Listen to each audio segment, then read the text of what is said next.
especially not like this when Palace is totally abandoned as a palace. The present emir of Somalia makes a big point of duty to Nigeria every Friday. He sees him rights of people and he seeks his subjects. Here he is from images that only royalty can A boast of. three-day conference attracted I ran into participants the from emir across in the the old country palace. here in It Sokoto wasn't for a the Friday. 38th He was annual actually conference conducting his of the guest, the Federation of emir of Muslims Badi Women in Yobe Association State. of Abubakar Nigeria. Umar We will be Suleiman round the discussing the ancient takeaways edifice. from that conference. I am Sadia Omodigi. Thank you for joining us. The emir of Argungu's entourage in this year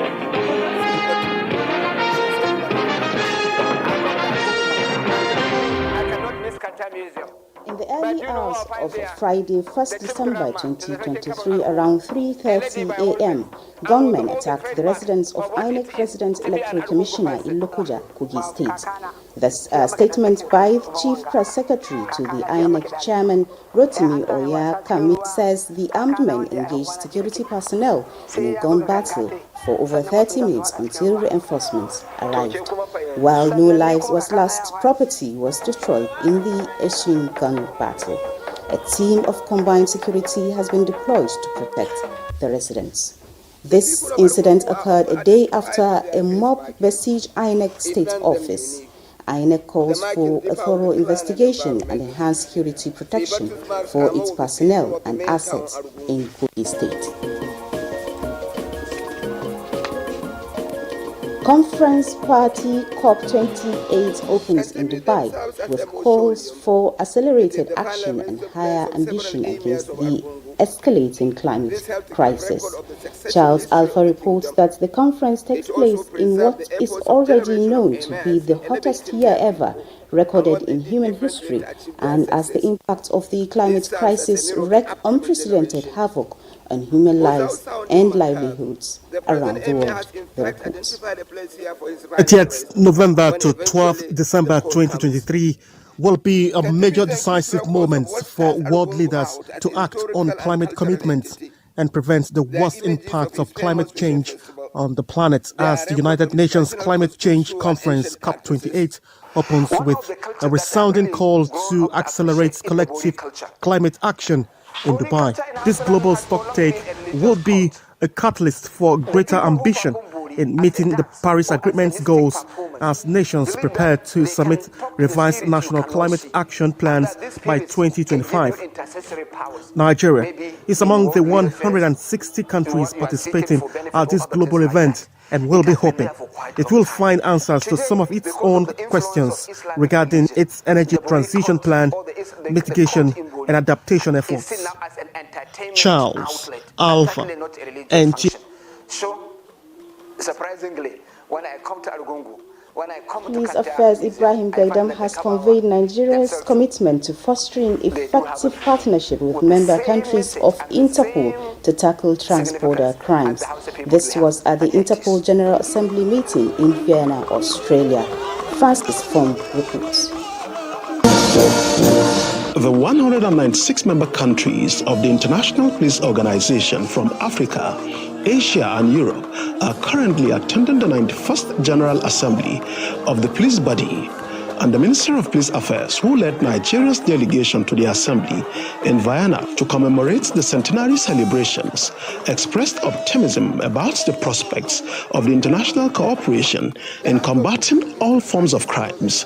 Interpol assisted Nigeria in building one Interpol office. So that is 100% funded by the Interpol. So in that case, they are helping us a lot, and we are also cooperating. We are learning a lot from them. As Nigeria, the leading police force in Africa, you can see why we need to be here with the head of the delegation and the zeal of Nigerian government to make sure that crime and criminality is eradicated in Nigeria.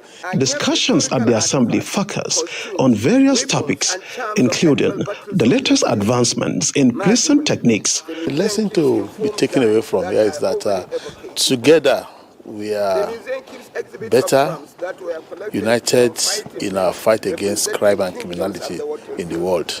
The Interpol General Assembly is an important platform for global law enforcement agencies to engage in constructive dialogue, exchange best practices, and strengthen collaboration in combating transnational crimes. Francis from NTA News. Chief of Defense Staff General Christopher Musa has assured the Nigerian police force that the clash between the army and police in Adamawa State will be thoroughly investigated and those found wanting will face justice. The CDS states this when he visited the Inspector General of Police Kayode Egbetokun at the force headquarters in Abuja. Francis reports. This is the maiden visit of the 18th Chief of Defense Staff, General Christopher Musa, to the force headquarters. And the Adamawa Army Police fracas is amongst the issues discussed. The CDS, who frowned at the rivalry that led to the killing of an inspector, vowed to bring the perpetrators to book. I have already established standing court martials for offences. I've seen the role and responsibilities of court martials in the theatre. That I have done so that whatever it is that has happened after investigation, those that are found culpable will face the music. We don't shy away from punishing them. The system we adopt now is punishment and reward. You do well, we reward you. You do badly, you are prosecuted, and that will definitely take place. The military and the police have a long history of cooperation and collaboration. I want to assure the CDS that the police is committed to this collaboration, and we intend to strengthen the cooperation and the collaboration that's existing between the police and the military. The Adamawa incident, which you just mentioned, I'm happy to hear that you have already instituted an inquiry into it. I trust in your leadership. I will trust that justice will be given in this case. General Musa also thanked the force for standing strong and not giving in. Francis from NTA News. In Panorama from Sokoto Network Center, the news will continue in a moment. Don't go away. Stay there. Following the gains recorded in combating insecurity in Zulu Emirates, the meeting held behind closed doors was attended by the State Commissioner of Police, military commanders, some traditional rulers, head of volunteer security outfit known as Ensakai, and leaders of Fulani community in Zulu Emirate. Shortly after the meeting, the leader of Ensakai briefed newsmen on the development. Usually, it's like everyone used to sleep with one eye open and the other one closed. But today, you can sleep with all your eyes closed. You can leave all your doors open. Nobody comes to harm you. The leader of the Fulani community in the area, Muhammad Jumari, assured continued support to the government. We as Fulani community have been in peace with other tribes in the area, and we will continue to do so for peaceful coexistence. The meeting is part of the state government effort to ensure total security of the area. In Birnin Kebbi, Abdul Mohammed Bawa, NTA News. Governor Ahmed Ali Sokoto has asked corps members deployed to Sokoto State to, as future leaders of the country, use fields of their expertise in coming up with programs, projects, and innovations that will prefer solutions to challenges facing their host communities. This was at the swearing-in ceremony of 2023 Batch C Stream 2 corps members deployed to the state at NYC Permanent Orientation Camp, Wamako. Elhatu Abdullah reports.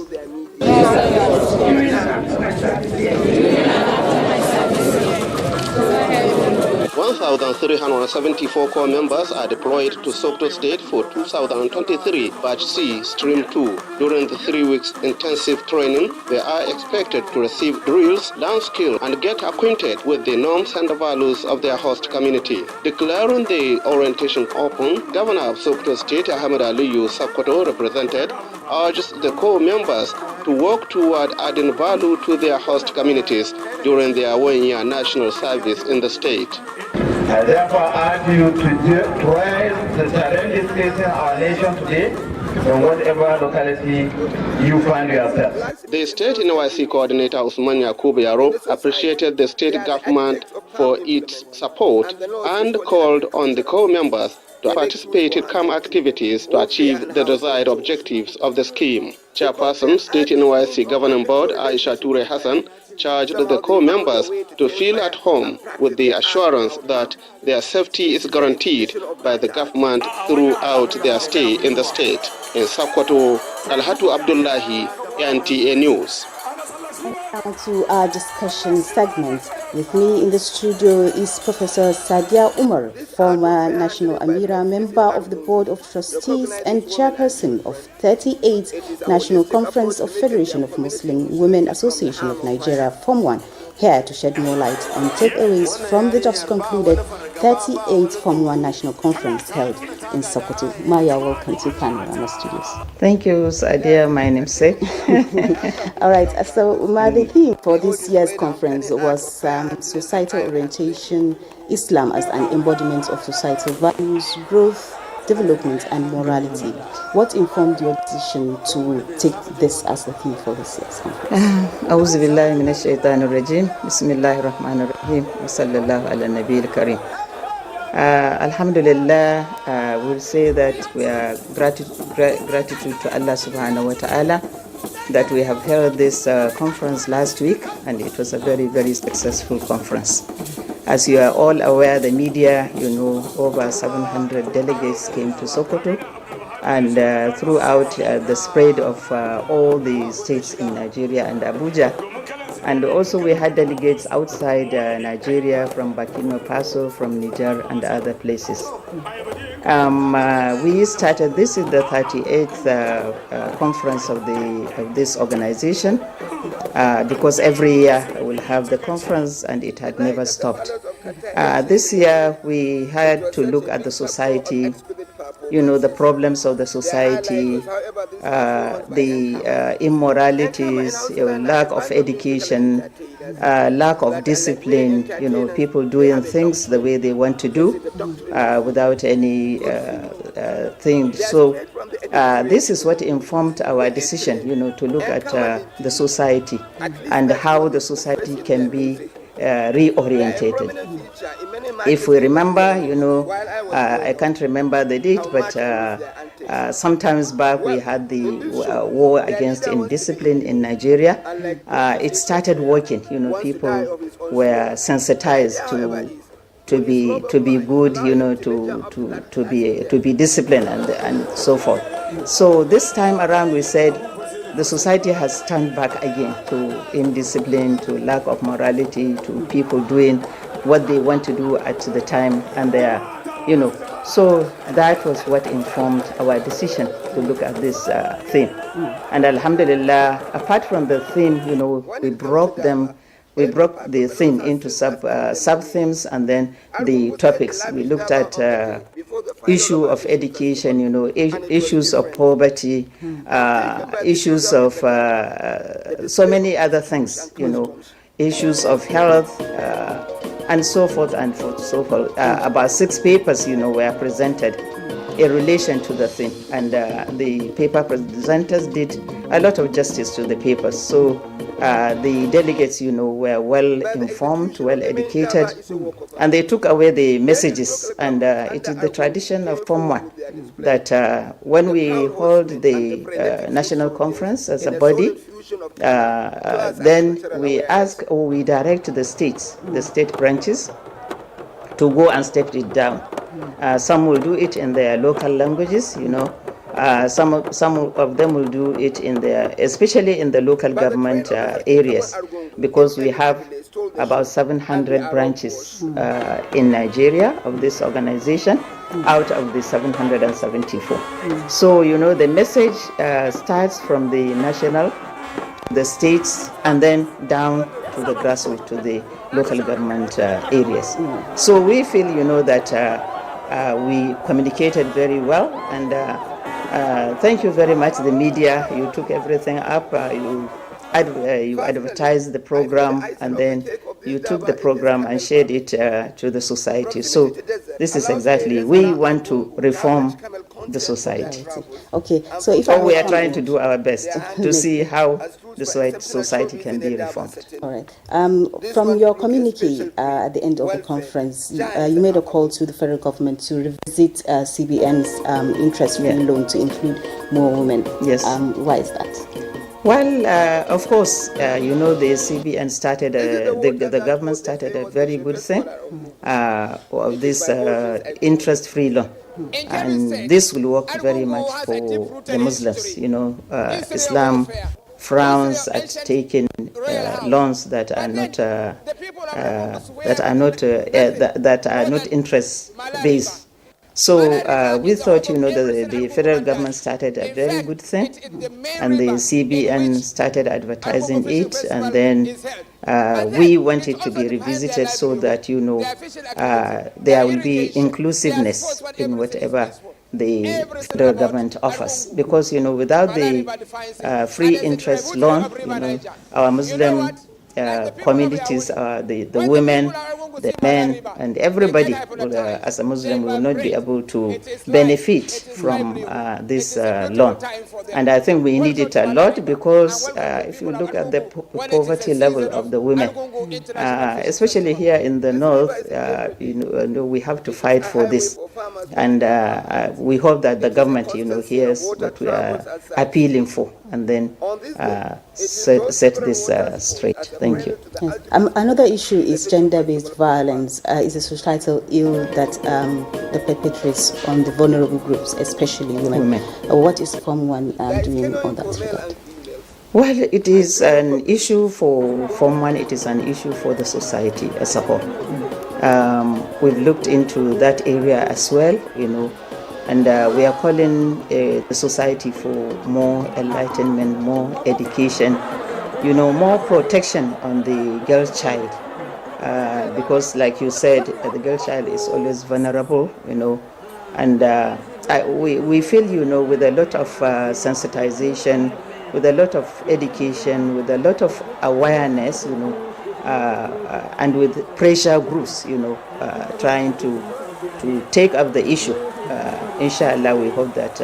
So we've dealt with it in our own discussion, and we are going to direct our own branches, both at the state and the local government levels, to do a lot of sensitization and advocacy to whoever is responsible for the improvement of this gender violence. Okay. The communique also just suggested integration of women's scholarly work into the curriculum of Nigerian schools. Yeah. As you are one of such scholars, can you explain further? Yeah. During the conference, there was a special paper on the contribution of women scholars, especially of the Sokoto Caliphate here. And we learned, women like Nana Asma'u, who is a great scholar and who has been renowned not only in Nigeria, not only in Sokoto locally, but in Nigeria and in Africa and the world as large. Because she has written a lot, she has studied a lot, and she has given her contribution a lot. And like you said, I'm a professor in the university. I've done a lot of research on these women. And now, beside Nana Asma, I conducted a research for almost 7 years. And I found out that there are great women scholars who received education, who taught women and children who became great scholars. And I have in my book that is recently published about 41 of this kind of scholars. So what we are saying is that these scholars should be our role models. We should be thinking, and we should be promoting the works of Nana Asma'u and the other women of Nigeria who have contributed, so that they are role models to the young ones. Because we don't want the young ones, wasting their time, wasting away their times without education, without scholarship, and what have you. So what we inculcated, or what we said, we are appealing for the Ministry of Education at federal level and state level to include gender studies, women scholarship studies in the curriculum of education. we feel that if they do that, inshallah, the younger ones will take up from these role models, see how these women worked, how they strived, even in the 19th century, when there were no conducive environments, they were working without lights, without a lot of facilities. If they can work, and become great scholars of repute, not only in Nigeria, but around the world, we see no reason why the young ones should not be like that. So we are the advocates of women's scholarship, women education, and so forth. During your conference, you also advocated for synergy between three arms of government. How is that relationship now, and what do you expect from the government? Well, whatever we do in Nigeria, whatever we want to promote, whatever we want to appeal for, it has to do with these arms of government, because even the president will not be able to work, if there's no synergy between the legislature and the other arms of government. So we are appealing that whatever we do, or whatever we appeal, or whatever we promote, or whatever, no matter the education we give to our women, to the society, if these arms of government do not cooperate with us, it will not be possible. And it is very, very important that they look into the issues that we have brought out, and then please help us, to achieve our desired objectives. May God help us to achieve our objectives. Thank you for coming to Panorama this afternoon. We have been talking on the just concluded 38th Form 1 National Conference held in Sokoto with Professor Sadia Umar, former National Amira Member of Board of Trustee and Chairperson of 38th National Conference, Federation of Muslim Women Association of Nigeria. And now to our sports text, let's join Gift George for stories from the sporting world.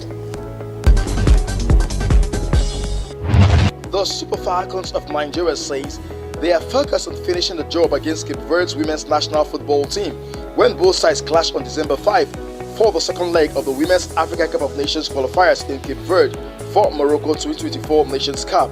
The Nigerian side, who are 9-time African champions, beat Cape Verde by 5-0 in the first leg of the qualifiers at the Moshood Abiola National Stadium, Abuja, Thursday. But the team says its best is still yet to come ahead of the Women's Africa Cup of Nations in Morocco come 2024. In badminton, over 160 players from 27 states across the country are taking part in the National Badminton Championship, which began Wednesday at the NIS Gymnasium of the National Stadium, Lagos. The competition made a comeback after 3 years of absence. The players are competing in 5 events in the men and women categories: singles, doubles, and mixed doubles. For the Badminton Federation of Nigeria, the national championship, which will be used to ascertain the current ranking of the national players ahead of the Africa Games and the Africa Badminton Championship. We'll be able to use that ranking to select the players we invite to camp. First quarter next year, we have the All-African Senior Badminton Champion in Egypt, February. Then the All-African Games in Accra, Ghana, March. Those are 2 major competitions. Now, we want to continue to dominate. In volleyball, the Nigerian Volleyball Federation has invited 13 female players ahead of the 2023 Association of National Olympic Committees of Africa ANOCA Games in Togo. The 2023 Association of National Olympic Committees of Africa ANOCA Zone 3 Games is scheduled for the 4th to 9th of December in Lomé, Togo. With sports update, Gift George, NTA News. Panorama this afternoon. Remember to connect with NTA Stands Against Rape and Rapists. Be a star. Good afternoon.